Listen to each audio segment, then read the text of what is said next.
ሰላም ጤና ይስጥልን የዕለቱን ዜናዎች ይዘን ቀርበናል። በቅድሚያም አርዕስቶቹን መገናኛ ብዙሃን የሀገርን የሕዝብን ጥቅም የማስከበር ተልዕኳቸውን በአግባቡ መወጣት እንዳለባቸው የሕዝብ ተወካዮች ምክር ቤት አፈ ጉባኤ ታገሰ ጫፎ ገለጹ። በማደግ ላይ የሚገኙ ሀገራትን ያማከለ ፍትሃዊ ግልጽና የልማት ፍላጎቶችን ከግምት ውስጥ ያስገባ ዘላቂ የዕዳ አስተዳደር ማዕቀፍ ሊዘረጋ እንደሚገባ የገንዘብ ሚኒስትር አቶ አህመድ ሽዴ ገለጹ። ካናዳ ከኢትዮጵያ ጋር ያላት ኢኮኖሚያዊ ትብብር አጠናክራ እንደምትቀጥል በኢትዮጵያ አዲስ የተሾሙት የካናዳ አምባሳደር ኒኮላስ ሲማርድ ገለጹ። አምስተኛው የፓኪስታን አፍሪካ የንግድ ልማት ጉባኤና አውደ ርዕይ መክፈቻ መርሃ ግብር በአዲስ አበባ ሚሊኒየም አዳራሽ ተካሂዷል። ዜናዎቹን በዝርዝር እንመለከታለን። ከዜናዎቹ ጋር አንዱን ሰው ሽፈራው ነኝ። አብራችሁን ቆዩ። መገናኛ ብዙሃን የሀገርን የሕዝብን ጥቅም የማስከበር ተልዕኳቸውን በአግባቡ መወጣት እንዳለባቸው የሕዝብ ተወካዮች ምክር ቤት አፈ ጉባኤ ታገሰ ጫፎ ገለጹ። የኢትዮጵያ መገናኛ ብዙሃን የሚዲያ ልህቀት ማዕከል ማስጀመሪያ መርሃ ግብር በአዲስ አበባ ዩኒቨርሲቲ ቅጥር ግቢ ተከናውኗል። የሕዝብ ተወካዮች ምክር ቤት አፈ ጉባኤ ታገሰ ጫፎ በዚህ ወቅት እንዳሉት መገናኛ ብዙሃን ትኩስና ወቅታዊ መረጃዎችን በማቅረብ ለሰላም ግንባታና ለህብረተሰብ አመለካከት ለውጥ የማይተካ ሚና አላቸው። መንግስት ህጎችና አሰራሮችን በማሻሻል የመገናኛ ብዙሃንን በአይነትና በቁጥር ማስፋት መቻሉን ገልጸዋል። መገናኛ ብዙሃን የኢትዮጵያን እድገትና ብልጽግና ለማረጋገጥ በሚደረገው ጥረት የበኩላቸው ሚና እየተወጡ መሆኑን ተናግረዋል።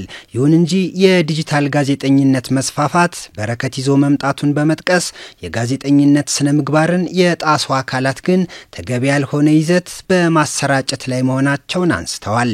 በመሆኑም መገናኛ ብዙሃን ሙያዊ ስነ ምግባርን በጠበቀ መልኩ የሀገርና የህዝብ ጥቅምን የማስከበር ተልዕኳቸውን በአግባቡ መወጣት እንዳለባቸው አሳስበዋል። የሚዲያ ልህቀት ማዕከሉ የጋዜጠኝነት ሙያ ስነ ምግባርን በማሻሻል ኢትዮጵያን ማዕከል ያደረገ የሚዲያ ስርዓት ለመፍጠር ያግዛል ብለዋል። የሚዲያ ልህቀት ማዕከል እውን መሆን የመገናኛ ብዙሃን ባለሙያዎች የሙያና የስነ ምግባር ደረጃ በማሻሻልና ኢትዮጵያን የሚመስል የኢትዮጵያን ብሔራዊ ጥቅም ማዕከል ያደረገ ፕሮፌሽናል የሚዲያ ስርዓት በመገንባት የህዝብን የመረጃ ተደራሽነትና ተጠቃሚነት ለማረጋገጥና የሀገራዊ ብሔራዊ ጥቅምን ለማስከበር የማይተካ ሚና ይኖረዋል። የሕዝብ ተወካዮች ምክር ቤት የመገናኛ ብዙሃን ተቋማትን አቅም ለመገንባትና የፖሊሲ ድጋፍ ለማድረግ አስፈላጊውን ሁሉ የሚያደርግ መሆኑን እያሳወቁ መገናኛ ብዙሃን ተቋማትና የሚመለከታቸው ባለድርሻ አካላት ለሚዲያ ልህቀት ማዕከሉ መጠናከር የበኩላችሁን ሚና ሁሉ እንድትወጡ አሳስባለሁ። የጠቅላይ ሚኒስትሩ የማህበራዊ ጉዳዮች አማካሪ ሚኒስትር መዋዘ ጥበባት ዲያቆን ዳንኤል ክብረት በበኩላቸው በሀገራችን ያለው ጋዜጠኝነት ኢትዮጵያን መምሰል አለበት። በኢትዮጵያ ያሉ የግልም ይሁኑ የህዝብ ወይም የሃይማኖት መገናኛ ብዙሃን በአራት ጉዳዮች ላይ ልዩነት ሊኖራቸው አይገባም ብለዋል። የኢትዮጵያን ብሔራዊ ጥቅም ማስጠበቅ በማንኛውም መገናኛ ብዙሃን የሚሰራ ጋዜጠኛ ሊረሳው የማይገባ ጉዳይ መሆኑን ገልጸዋል። ይሄ የልህቀት ማዕከል ሲመጣ የኢትዮጵያን የሚዲያ ባለሙያዎች የኢትዮጵያ ብሔራዊ ጥቅም ምንድን ነው የሚለው ላይ መግባባት እንዲኖር ዕውቀትም መግባባትም እንዲኖር የወል ትርክታችን ምንድን ነው የሚለው ላይ ዕውቀትም መግባባትም እንዲኖር የኢትዮጵያን ህብረ ብሔራዊ አንድነት በተመለከተ ዕውቀትም መግባባትም እንዲኖር የሚያደርግ እነዚህ አራቱን ደግሞ ሙያዊ በሆነ ፕሮፌሽናል መንገዱን በጠበቀ መንገድ የሚያቀርብ ሚዲያ ከሌላው ደግሞ የሚለየው ሙያው የሚፈልገው ደረጃ ሙያው የሚፈልገው ፈጠራ ሙያው የሚፈልገው ስልትና ሙያው የሚፈልገው ደግሞ ብቃት አለ። በዚህ ሙያዊ መንገድ እነዚህ አራቱን ጠብቆ የሚንቀሳቀስ ሚዲያ በማፍራት ረገድ ትልቅ አስተዋጽኦ ያደርጋል። በማደግ ላይ የሚገኙ ሀገራትን ያማከለ ፍትሃዊ ግልጽና የልማት ፍላጎቶችን ከግምት ውስጥ ያስገባ ዘላቂ የዕዳ አስተዳደር ማዕቀፍ ሊዘረጋ እንደሚገባ የገንዘብ ሚኒስትር አቶ አህመድ ሺዴ ገለጹ። የዓለም ባንክና የዓለም አቀፉ የገንዘብ ድርጅት ወይም IMF ዓመታዊ ስብሰባ በዋሽንግተን ዲሲ እየተካሄደ ነው። በገንዘብ ሚኒስትር አቶ አህመድ ሺዴ የተመራው ከፍተኛ የልዑካን ቡድን በዓመታዊው ስብሰባ ላይ እየተሳተፈ ይገኛል። ከዓመታዊ ስብሰባው ጎን ለጎንም ፕሪንስተን ዩኒቨርሲቲ ያዘጋጀው 8ኛው የዕዳ ጥናትና ምርምር የተመራጭ የብድር ሁኔታ ኮንፈረንስ ተካሂዷል። የገንዘብ ሚኒስትር አቶ አህመድ ሺዴ በመድረኩ ላይ ባደረጉት ንግግር የዓለም የዕዳ አስተዳደር ማዕቀፎች የበለጠ ግልጽነት፣ ወጥነትና ፍትሃዊነት ሊኖራቸው እንደሚገባ አመልክተዋል። ተበዳሪዎች ከአበዳሪዎች የሚያገኙት ተመራጭ የዕዳ አከፋፈል ሁኔታ ላይ ግልጽ መስፈርት ባለመቀመጡ የቅርብ ጊዜ የዕዳ ድርድሮች አዝጋሚ እንዲሆኑ ማድረጉንና የተገማችነት ችግሮች ያሉበት መሆኑንም አስረድተዋል።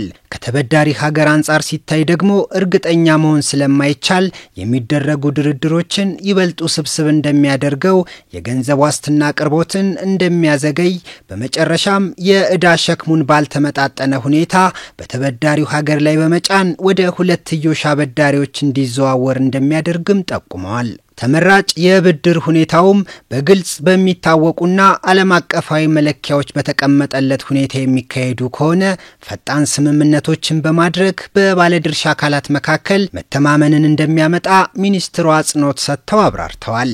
ተመራጭ የዕዳ አከፋፈል ሁኔታን የማግኘት ጉዳይ ከኢመደበኛ አሰራርና ከአበዳሪዎች ማዕቀፍ ወጥቶ እንደ ቡድን 20ና የዓለም አቀፉ የገንዘብ ድርጅት ወይም IMF የግምገማ ማዕቀፍ ወይም የተባበሩት መንግስታት ድርጅት የልማት ፋይናንስ ሂደት ሁሉን አቀፍ መሆን እንዳለባቸው አመልክተዋል።